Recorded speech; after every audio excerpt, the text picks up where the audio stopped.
All right, welcome back. Let's continue.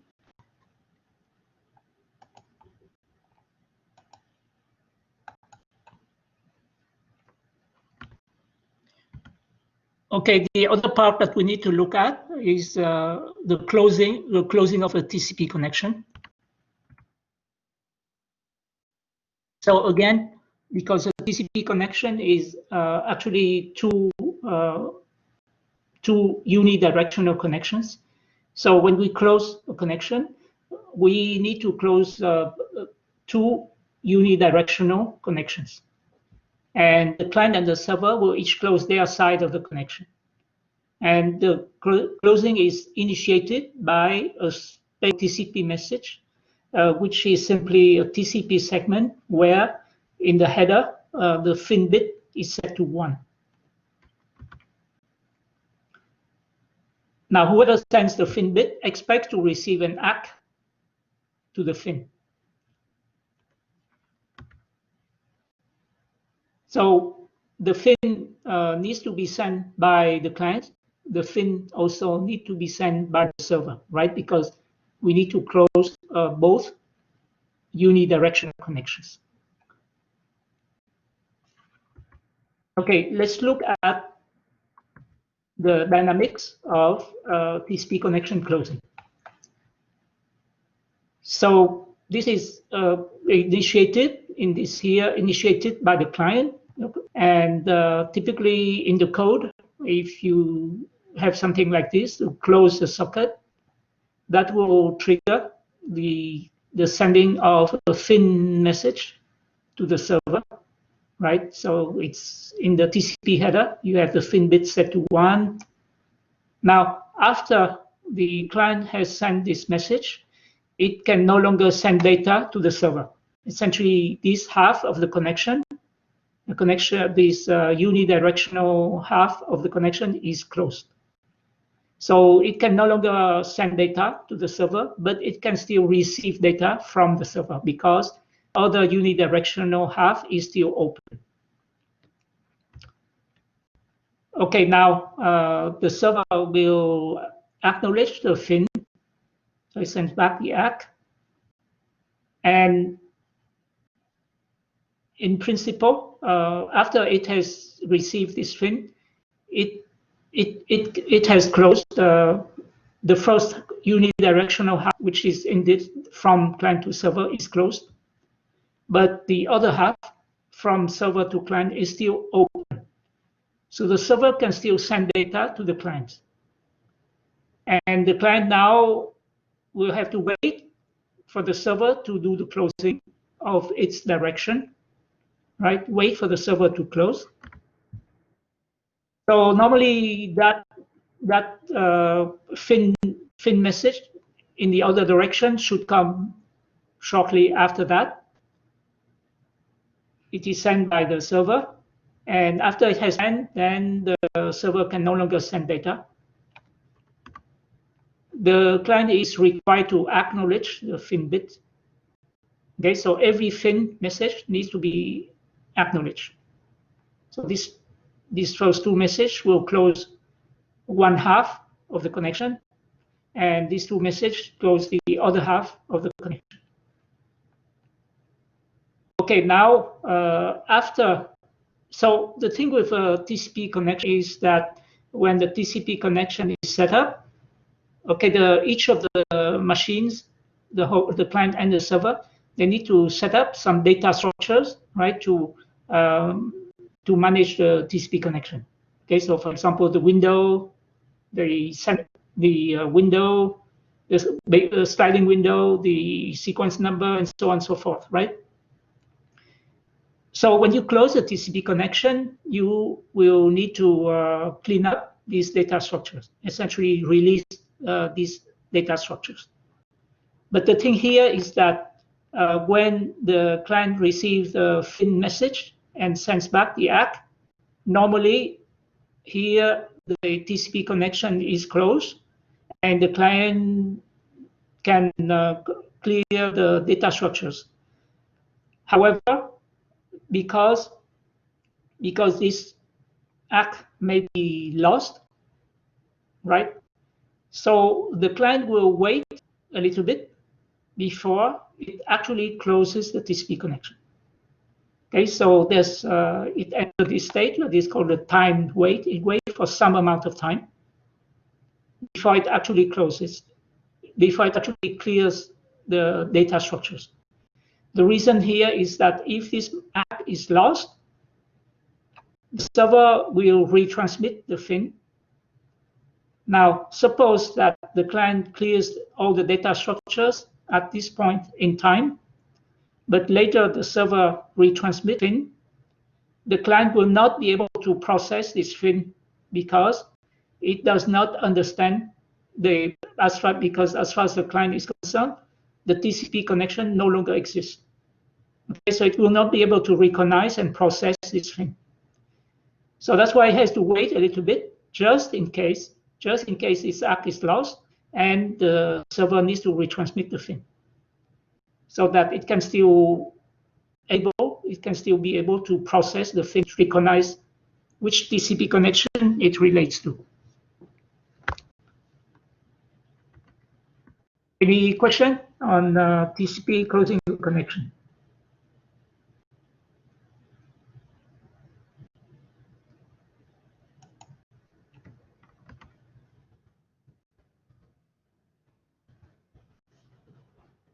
Okay, if not, then let's go to the next unit.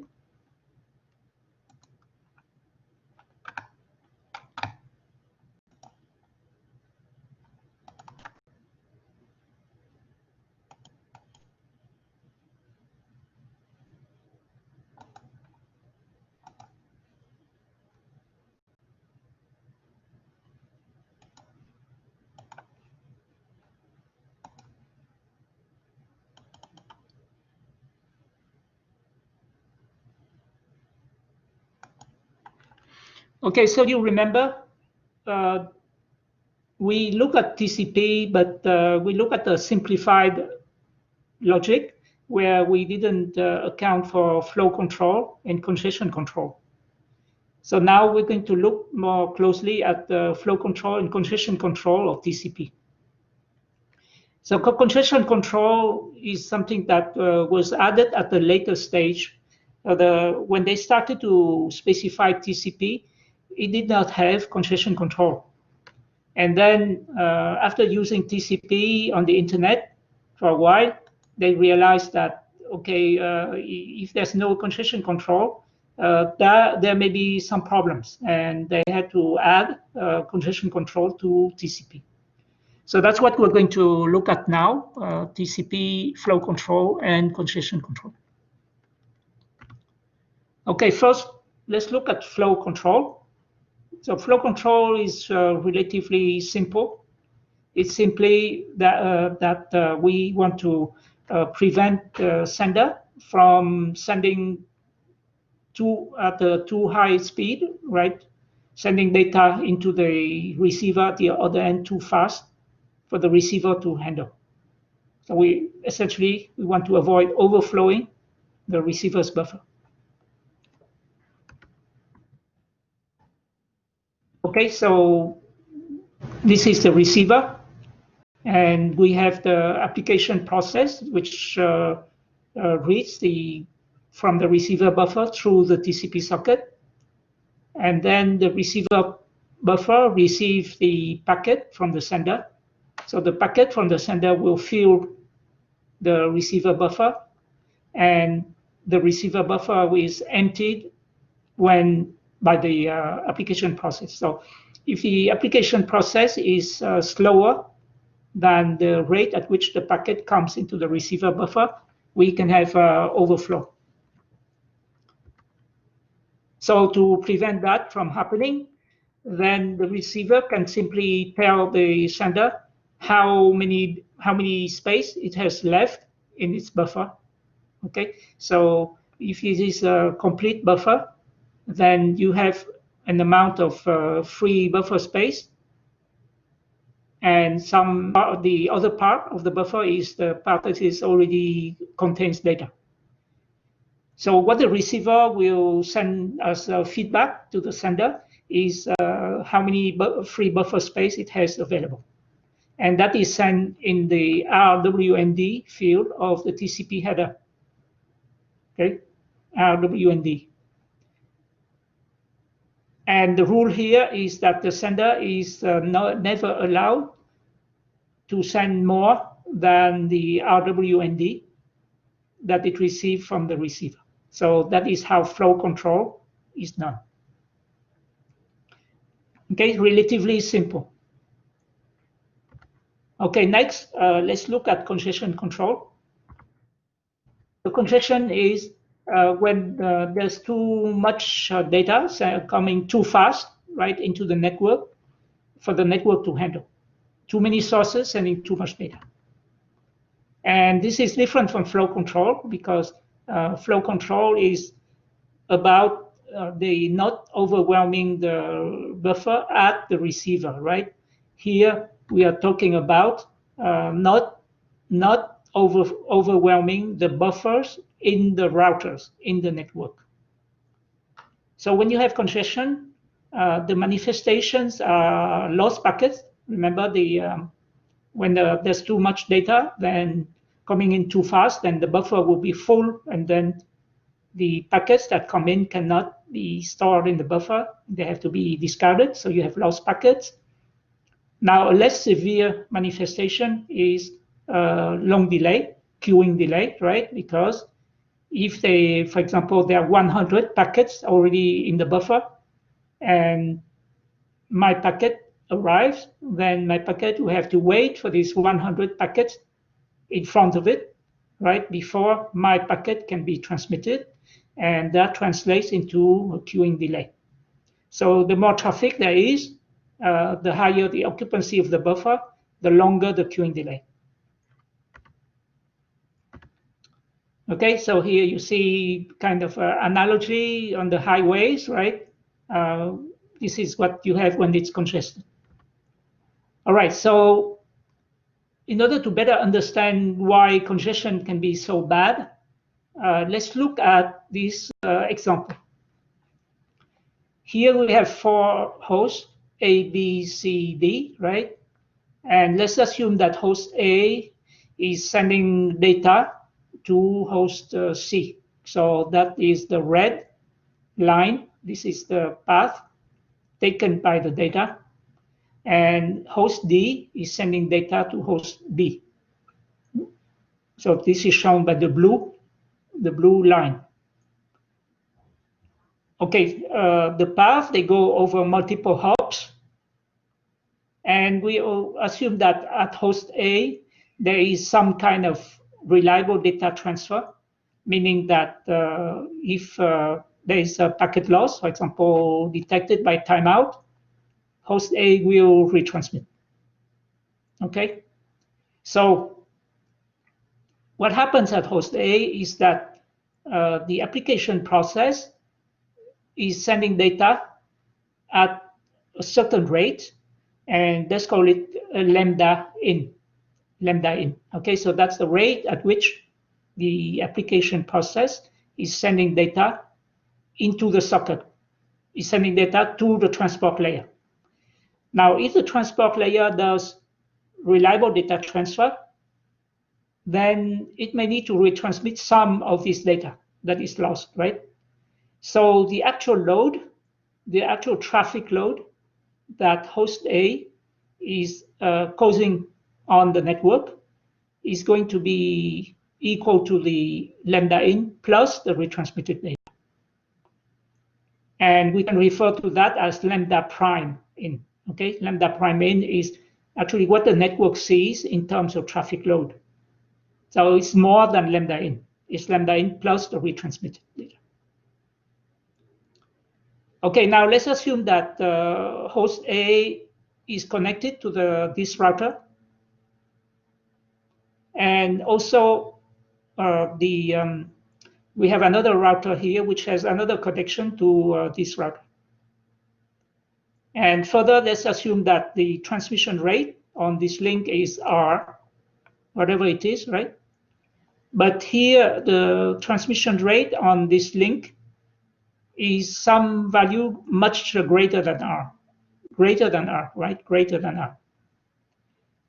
So what's going to happen when lambda in and lambda prime in increase? So let's say the application process at host A is sending data at a faster and faster rate. Okay, so lambda in increases. What's going to happen is that the data that comes in on this link will be at a much faster rate than the one that comes in on the blue link, right? So if this red link, if on the red link, host A does not refrain itself, right? If it's really blasting data, then it's going to take up all the buffer. Okay. Also, essentially, when you look at what is in the buffer, you have packets from the red from host A, and the packets from the blue line, they will not be able to be stored in the buffer, because essentially this comes in at a much higher rate than the other link. Okay, so when this red lambda prime increases, all the blue packets that come here into this router, they have to be dropped because there's no space in the buffer. And so the throughput, so now if I consider the throughput, which I can define as the rate at which the blue packets get to the destination, which is host B, right? I call it lambda out. Then that rate will go to 0. The blue throughput will go to 0 simply because all the blue packets, when they come here, they have to be dropped. Okay, any question here? Okay, so this is an example where congestion is bad, right? Congestion is bad because here this is a case of congestion caused by the red traffic, and it is bad for the blue. It is bad for the blue traffic. And if we try to plot the lambda out, which is the throughput, by the way, the throughput that is actually received here, sometimes it's referred to as a good put. The good put is what is the useful throughput, right? The actual useful packets, the actual packets that come into this destination. So you may see it referred to in the literature as a good put. So that is the one that is really the only one that counts, really. Okay, let me see. I think I have a question. Let me see the chat here. Okay, how can A force out D?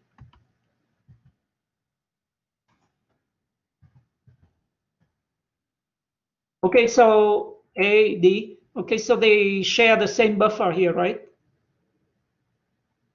So if the packets from A, they come at a faster rate, for example, if you have, let's say the rate here is 10 times the rate here. So you have 10 packets that have arrived here for only one packet here. Now, if I push it further, let's say if the rate is 20 times, then you will have 20 packets, right? So for every 20 red packets, you have only one blue packet. Okay. And then so essentially this buffer is no longer available for the blue packets because they are essentially it is all used up by the red packets.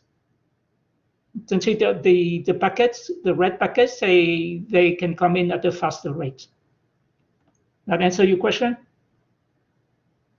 Well, yeah, it goes to 0. It's not 0, but it goes to 0.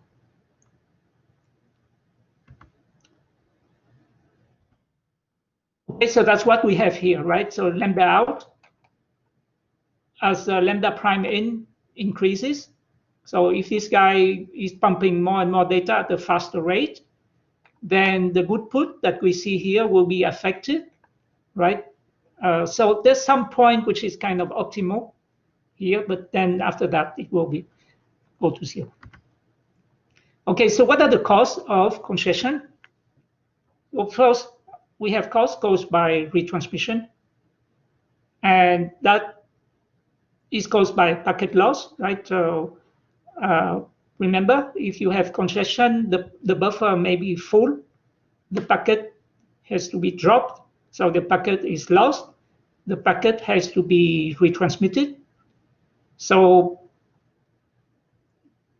let's say if you have to retransmit one packet out of every two packets, that's like a pretty severe case of congestion, then to have a good put of 100 packets per second, you have to transmit 200 packets per second, right? Because you retransmit. Actually, the out of these 200, there's 100 which are retransmissions caused by packet loss. Another cause is caused by premature timeouts, which is because it is delayed so much, right? Delayed, the acts are delayed, everything is delayed. So they will be waiting for the act, and then the act is not really lost, but they are so much delayed that there's a premature timeout. So that will cause retransmission, and the retransmission is unnecessary because actually the packet is not lost, it's simply delayed. Now, if we look at the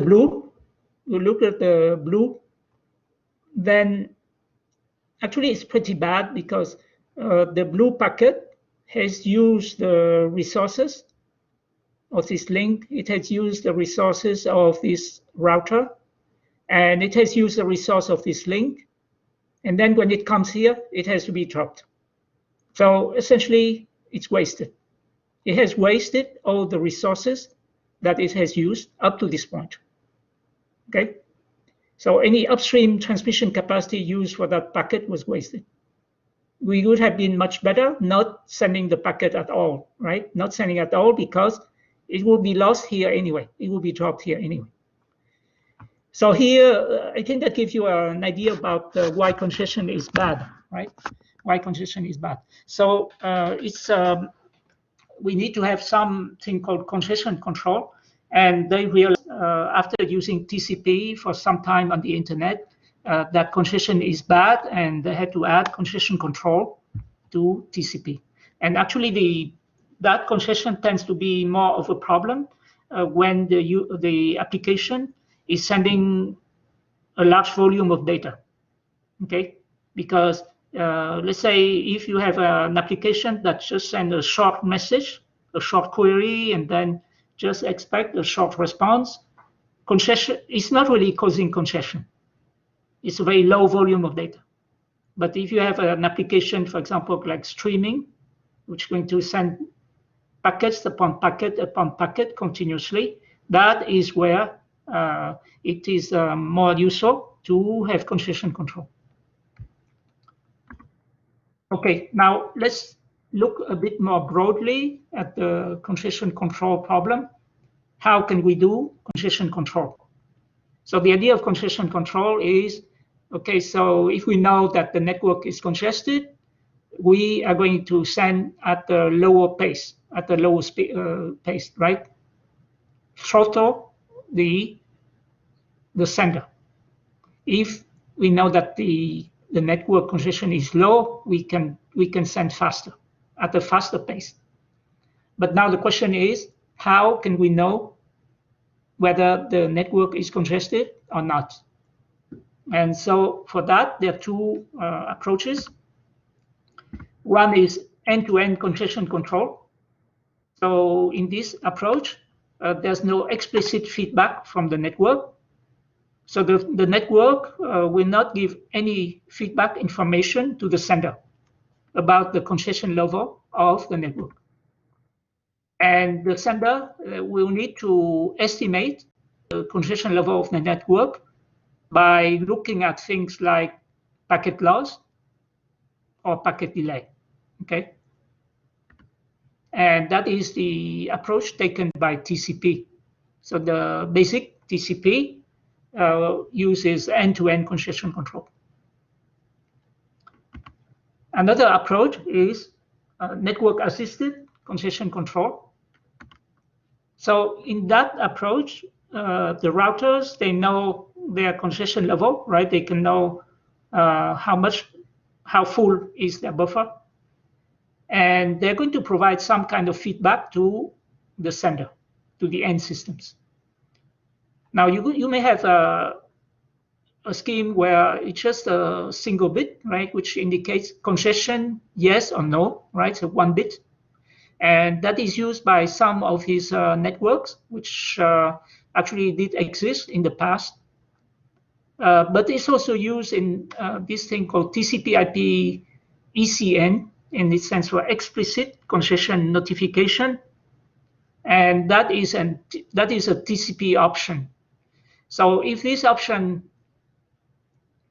is used, then the router will give the TCP sender explicit information about the congestion.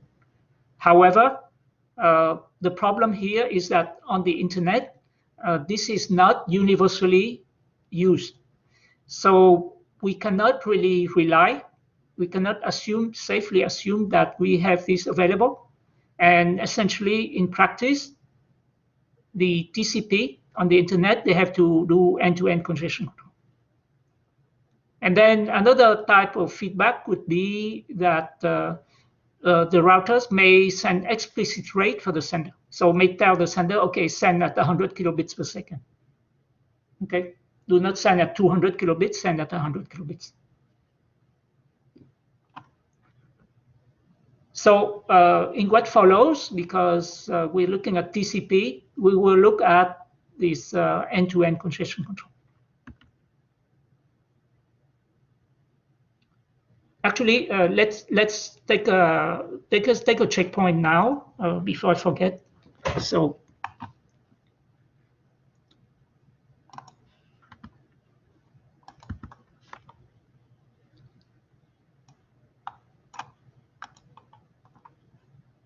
okay, the next checkpoint is going to be 9-1.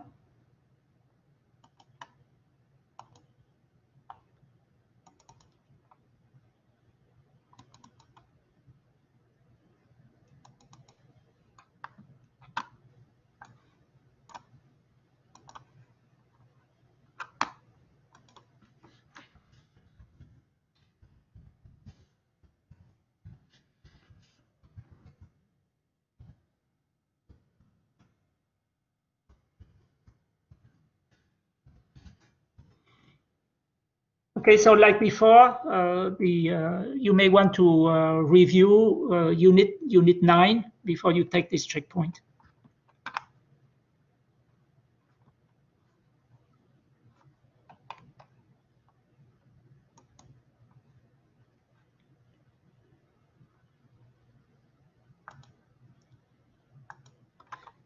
Okay, so let's see how TCP does congestion control. Now, people refer to the TCP congestion control as additive increase and multiplicative decrease. Okay, remember I told you, okay, we know TCP is a sliding window protocol, right? And the way TCP does congestion control is that it's going to adjust the size of the sender window. Because we know if we have a larger sending window, the sender will be able to send at a faster rate, right? It will be able to send more packets before it has to wait for the ACK. If we have a smaller window size, the sending rate will be lower. So the way TCP will do congestion control is that it will estimate the congestion level, and depending on the estimated congestion level of the network, it will increase or decrease the sending window. And so that's what we're referring to here. So the TCP sender will maintain a variable called CWND, which stands for congestion window. And that's the window used for congestion control.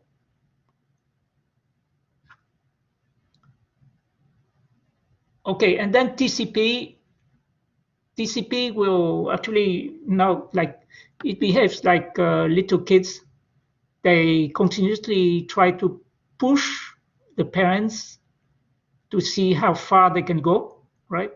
And then when the parents push back, they will retreat. So that's exactly what the TCP sender does. It's going to continuously, so normally as long as it thinks that it's okay to do it, it will increase the CWND. Now, as it increases CWND, okay, obviously it cannot keep doing that forever, right? So at some point it will be too much. It will see some packet loss because it really went too far, increasing the window. It will see packet loss, at which point it will decrease the window.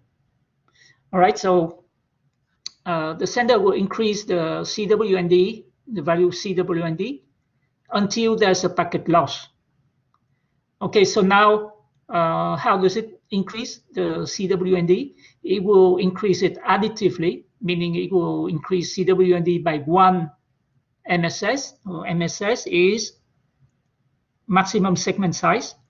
So essentially that means 1 packet, right, for every round trip time.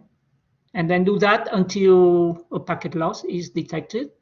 And when the packet loss is detected, it will decrease CWND, and essentially it will cut it in half, so divide by 2, and that is why it's called multiplicative decrease when there's a loss. And then it will try to increase again. So this is the kind of behavior that we see. So if I plot the value of CWND, which is the congestion window size at the sender, it will look like this. So here we are in the phase where we increase. We try to increase until there's a packet loss, at which point the window is decreased, and then increase again until there's packet loss, decrease, increase again, and so on. And this is referred to as a sawtooth behavior because it looks like a sawtooth. Okay, let's look at in more detail. So, sorry. Okay, so TCP is a sliding window. So this is a window at the sender. CWND is the window size. Okay, remember but this CWND is continuously increase or decrease depending on the congestion level of the network. And because in TCP we have cumulative acts, so from that perspective, it's very much like go back N. And inside the sender window, we only have 2 types of packets: the yellow ones, which are the one that has been sent but not yet acknowledged, and then the blue ones, which are the ones that have not been used yet to transmit a packet. Okay, so now the rule here is for congestion control, the sender is not allowed to have more than this many. Actually, because in the case of TCP, the numbering applies to the bytes, right, instead of the packets. So I think the proper way to look at this window is that a vertical bar corresponds to a byte. Each vertical bar is 1 byte. Okay, so the here this green vertical bar corresponds to the last byte that has been received. Okay, that has been ACK, right? It has received an ACK from the receiver, and then the receiver expects to receive next this byte, the first yellow one. And these are all the bytes that have been sent but not yet ACKed. and then the last yellow one is the last byte that has been sent. Okay, now for congestion control, the sender is not allowed to send more bytes than this byte here. Okay, so the most it can send is up to this byte, and then it has to stop. Okay, now in reality, because TCP also does flow control, and so the TCP sender is not allowed to send more than RWND bytes, where RWND is the feedback that is sent by the receiver, right? The receiver buffer size available. So what I'm going to tell you is important, okay? So you may want to make a note of it, is that the effective window, okay, effective window of a TCP sender is going to be the minimum of CW and RWND, okay? Because it cannot exceed CWND for congestion control reason, and it cannot exceed RWND for flow control reason. So if in a homework assignment or test you are asked about the effective window, you should take the minimum of the two. Okay, take the minimum of CWND and RWND. And that is the effective window of the TCP sender. And that is the actual window that will constrain the rate at which the TCP sender can send data. Any question?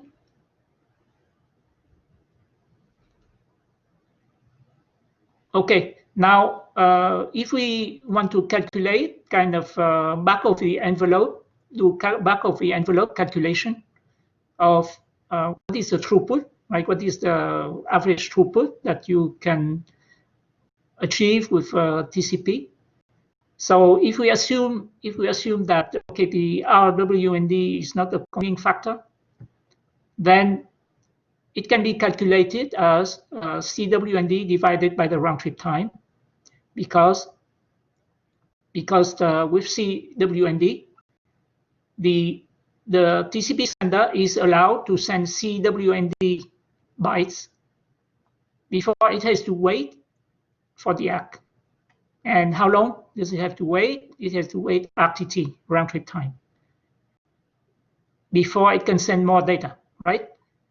So essentially the rate of the throughput is going to be CWND every round trip time. Okay, so there are times where if you are asked to calculate the throughput, so if you have no better way to calculate it, this is how you calculate it. So this is kind of a rough calculation, but that can be used if there's no better way to calculate it. Really, the true definition of the throughput is how many bytes have been transferred over the amount of time, right? So number of bytes transmitted divided by the duration. Okay, now let's look at the beginning of a TCP connection. So when the TCP connection begins, the TCP sender has no idea about the congestion level of the network, right? It may be very congested, it may be not congested at all. So it will start with a very small CWND, one packet. Initialize the CWND to 1 MSS, so very small. That is really the minimum, right? You cannot go lower than that. But then it will, as long as it transmits and it sees no packet loss, it will increase the CWND at a very fast rate. Essentially, it will double CW in every round trip time. And that is done by incrementing the CWND for every app that is received. Now, if we double every round trip time, then it will be an exponential growth, right? It ramps up exponentially fast. So now, just to see why these two things mean the same, why do you double? Why do you double CWND every time if you do this? Okay, initially, the window CWND is 1 MSS. So it just sent one segment. And then it has to stop, wait for the ACK, right? It has exhausted the window. It waits one round trip time, receives the ACK. So now CWND is incremented because it received an ACK. So now CWND is 2 MSS. 2 MSS, so the host A can send 2 segments. And then it has to stop another ACK, right? Wait for the ACK. And now there will be essentially 2 ACKs. Conceptually, right, there are 2 ACKs. So this ACK will increase the CWND by 1. So now CWND is 3. And then this ACK increase again the CWND. And CWND is now 4. So A can send 4 segments. And each of these 4 segments will result in an ACK. And each of these ACK will increment the CWND. So CWND will double again. So you can see that CWND doubles every round trip time. And that is exponential growth. Okay, this mode of operation is called slow start, okay? TCP slow start. So that's how TCP begins when the connection starts. It will operate in slow start mode, where it starts at 1 MSS and the CWND is increased exponentially. Any question here? Okay, now, of course, the sender cannot keep doing that forever, right? Eventually, there will be packet loss. So now packet loss, how does it detect packet loss? There are 2 ways. Remember, there are 2 ways to detect packet loss. One is timeout, and the other one is 3 duplicate ACKs, right? These are the 2 ways the sender detects packet loss. So earlier, we saw that when the sender detects a packet loss, it will retransmit the packet, right? Of course. But with the congestion control, a packet loss is a sign of congestion. Remember, if it is congested, then the buffer are full and then the packet has to be discarded. So the sender uses the packet loss as a manifestation of congestion. So when the sender detects a packet loss, it will reduce the CWND. Now, the first way packet loss is detected is timeout. When that happens, the CWND will be reset back to 1 MSS. So go back all the way down to 1 MSS. And then try to grow again the CWND exponentially, as in slow start. Okay, so essentially go back to slow start. Reset the CWND to 1 and then grow it exponentially. Okay, now the exponential growth is not going to go on forever. At some point, when it reaches a threshold value, it will keep growing, but more slowly. So the growth will be linear instead of exponential. And we'll look at that in more detail shortly. Okay, now the second way to detect packet loss is 3 duplicate ACKs. And here I need to make a distinction between newer version of TCP and older version. Okay, so in the newer version, which is TCP Reno, when there's 3 duplicate acts, it's a sign of packet loss, also a sign of network congestion. But TCP Reno is, well, it will consider that the network congestion detected by 3 duplicate acts is less severe than the one indicated by timeout. Okay, so both timeouts and 3 duplicate acts are manifestations of network congestion. But 3 duplicate acts is a manifestation of less severe congestion because there are still some packets that went through, right? Because in particular, these 3 duplicate acts, they are assigned that the 3 packets went through. Okay, there's a packet that has been lost, but the 3 packets that triggered these 3 duplicate acts, they went through. And then the acts themselves, the 3 acts themselves went through. But in this case, timeout, nothing went through, right? No act, nothing. So it's more severe losses. So because 3 duplicate acts is a sign of less severe congestion, the sender will reduce CWND, but not as drastically as in this case. So it will not reset CWND to 1 MSS. Instead, it will cut CWND in half, and then the window will grow linearly, meaning more slowly than exponential.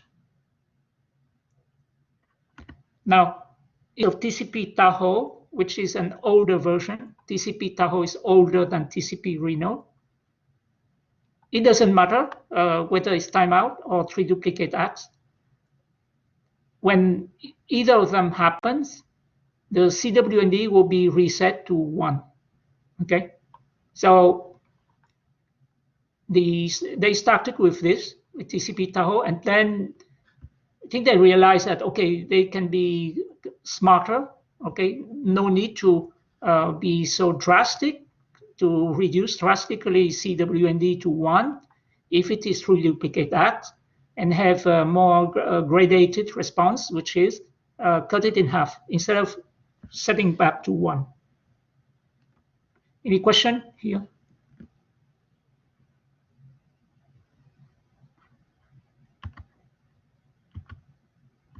Okay, so here I told you that, okay, at some point when you reach this threshold, the window will grow linearly, right, instead of exponentially. So let's look at that window. So when the window, when the CWND grows exponentially, it is a slow start, right? And then when it is in the mode where the window grows linearly, it is called congestion avoidance. So the question is, what is that threshold? When should the exponential increase switch to linear increase? So I'm going to give you the answer, and then we'll see. I will walk you through the rationale, okay, the reason why it is this value. But the answer is the when CW gets to 1/2 of its value before timeout, essentially when it does the exponential increase of CWND, and when it reaches the value which is equal to half of the CWND, the last time there was a packet loss, it will switch to linear. And shortly we'll see on some examples, and I think you will better understand the concept. So in order to implement this, the sender will maintain a variable called SS threshold.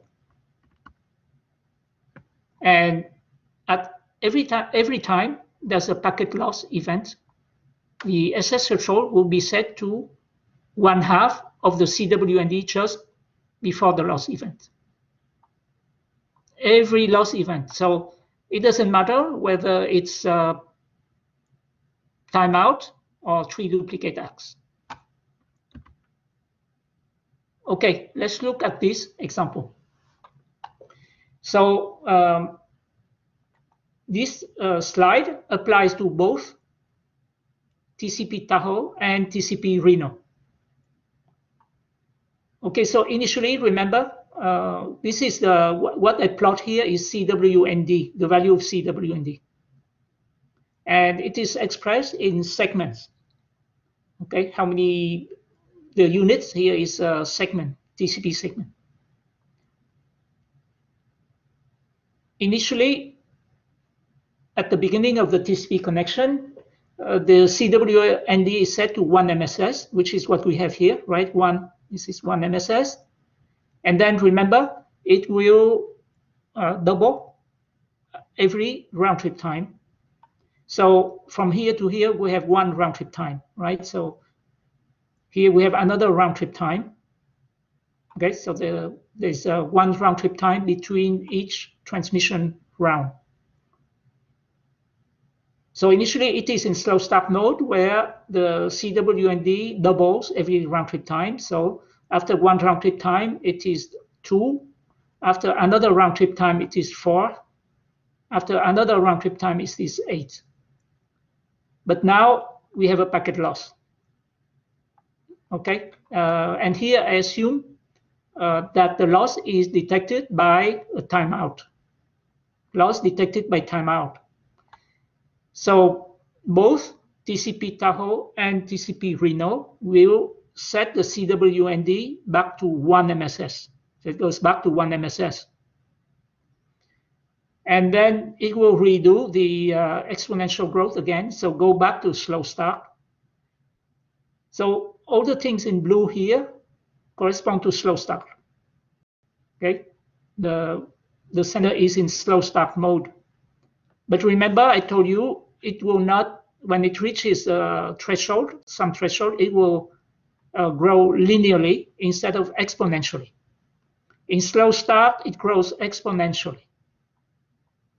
But here it grows exponentially, and then when it reaches this threshold value, which is SS threshold, it will switch to linear growth instead of exponential growth. Here you see it's a straight line, right? It's a linear growth. And in this mode, where it grows CWND linearly, it is called congestion avoidance. In red, I showed congestion avoidance. Okay, now how is the SS threshold determined? Whenever there is a packet loss, SS threshold is set to CWND divided by 2. So here, when the packet loss happened, CWND was 8, right? It's 8. So SS threshold is 4. It's set to the value 4, which is what we have here, 4. And then it will stay at this value until the next packet loss. And the next packet loss here, I assume that it happens here. Okay, I have another packet loss here. And when that happens, it will update the SS threshold. The value CWND is 10, so SS threshold is updated to be 5. Now 5. But what you can see is that SS threshold is used as the threshold to determine when the sender has to switch to congestion avoidance. Okay, in other words, it has to stop exponential increase, switch to linear increase of the CWND. Okay, now in the linear increase, of course, it cannot keep increasing forever. At some point, there will be packet loss, right, which is this point. And then SS threshold will be updated. And here I also assume that the loss is detected by timeout. And because it is a timeout, CWND is set back to 1. And then it goes back to slow start mode, where it increases exponentially until it reaches this threshold value, at which point it will switch to linear increase. Any questions so far? Okay. Okay, so now why that switching to linear increase?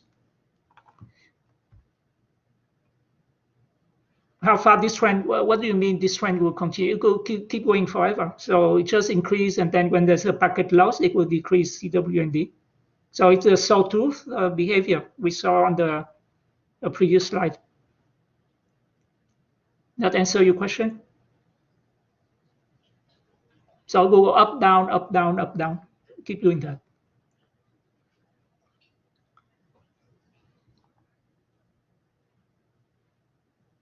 Okay, you mean from 4 to 5 and up? What do you mean?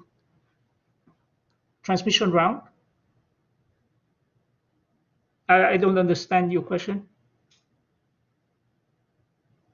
Okay, if you have if there's something that is unclear, just post your question on Piazza. I think that perhaps you need more time to write down your question. So you can take your time, post it on Piazza. Okay. So now why? So now let me explain to you why this threshold, SS threshold, is set to half of the CWND. Okay, let's assume that we at this point we did not switch to linear growth, linear increase, but we stay in slow start. So we keep doing the exponential increase. So we know if CWND is 4, and if we do the exponential increase, it will double at the next transmission round, right? So we know that at transmission round 7, if the value of CWND is 4, then if we stay in slow start, if we don't switch to congestion avoidance, then at the transmission round 8, CWND value will be 8. It will be here. It will be here. And 8 is the value of CWND where we had a packet loss last time. We had a packet loss at CWND equal 8. So here, because we lost packet at CWND equal to 8, it is a sign that we went too far, right? Here, we went too far because we had packet loss. So here the assumption more or less is that if in the past CWND value of 8 is too much because that caused packet loss, we don't want to stay in slow start because we know that if we stay in slow start at the next transmission round, because CWND is double, we will reach that same value where we had packet loss. So that is why SS threshold is set to half of CWND because we try to kind of be proactive, right? Now try to anticipate. We know that, okay, so half, if I'm at half of CWND, and if I stay in slow start, I wait for one more transmission round, I will be back to this value. I will be at this value of CWND where there was a packet loss. So when I reach this value, I'm at half of the this CWND, and now that I'm getting close to the dangerous zone. And now I still try to increase my CWND, but more cautiously. Okay, so just do it at a lower pace, which is linear instead of exponential. So that's essentially the rationale why the SS threshold is set to CWND divided by 2 whenever there is a packet loss. Okay, any question about the SS threshold?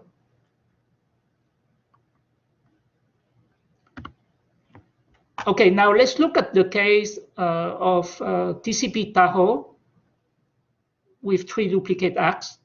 So here I assume that packet loss is detected by timeout.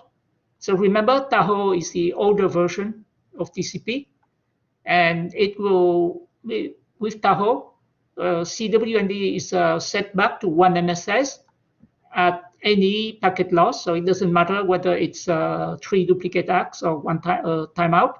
It will set back to 1 MSS. And that's what we see here, right? So here I assume that the loss is from timeout. So it's set back to 1 MSS. this SS threshold is like before. It switched to congestion avoidance, but then now here it has a packet loss from 3 duplicate acts.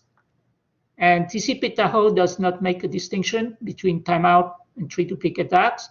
It will set CWND to 1 and then go back to slow start until it reaches SS threshold, at which point it will switch to congestion avoidance. Okay, now if I look at Reno, this part is like before. Okay, so packet loss goes by timeout, set CWND to 1, update SS threshold, and here switch to congestion avoidance. But here, I assume that this packet loss is detected by duplicate acts. So we know that it will not reset CWND to 1 MSS. It will instead divide, do the multiplicative decrease. It will set CWND to, it will divide in half and add 3. So actually this is a 3, I haven't told you about it, but the actual algorithm of TCP Reno is that it divides by 2 and it adds 3 segments, 3 MSS to CWND. So if we do that, then we get 10 divided by 2, so it's 5, plus 3, so it's 8. And now 8 is above the SS threshold, right? 8, this is SS threshold. Oh, by the way, here is also updates SS threshold to be CWND divided by 2, so 5. But 8 is above the SS threshold, so it will continue in linear increase, so congestion avoidance. Okay, so you see the difference between Reno and Tahoe is that in the case of Reno, actually the loss events are the same, 3 duplicate acts, timeout, 3 duplicate acts, timeout, 3 duplicate acts. But the difference is that when there's 3 duplicate acts, Reno will not drastically reduce CWND back to 1. It will update, divide by 2, and then add 3. Okay, I think it's time to stop now. Next time I will explain y plus 3. Okay, and then I'm going to post homework 3. Now, you may not be able to do all of homework 3 yet, or perhaps you may. I think you may. But anyway, I will post it so that to give you maximum flexibility. I would recommend you start working on it right away. That will help you for the test number 1 that is coming up. Okay, so all the homeworks, you should do the homeworks. You should study the homework solutions. They will definitely help you for the test. Any question?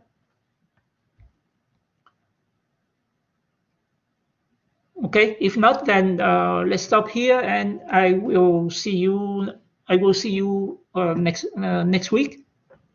Okay, I will post homework 3. Great, thank you.